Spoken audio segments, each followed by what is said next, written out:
我怕回憶稀薄，前天幾則新聞，聽見皺眉，你那裏怎樣？遙遙無期，何時再見？那裏每一個，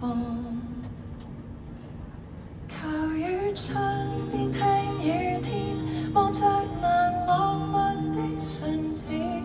如果說，如果不要說，始終我也適應了，不抱怨。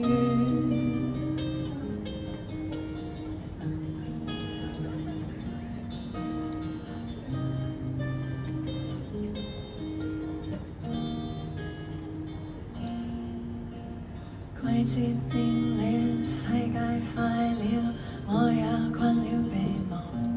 上週開始搬家，新的景觀令人常遠望。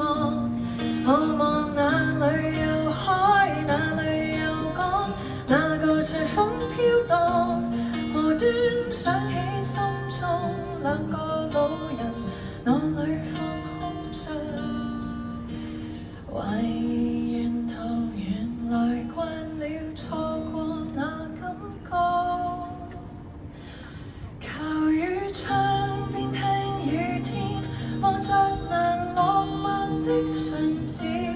如果說，如果不要說，只想去抱一抱你，也不知怎麼變遷，就憑默念的句子。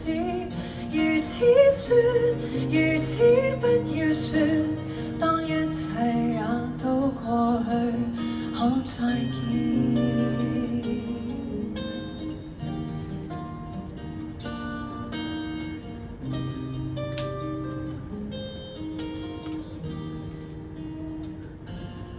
下次要吃吃看看，說說笑笑，與你看看。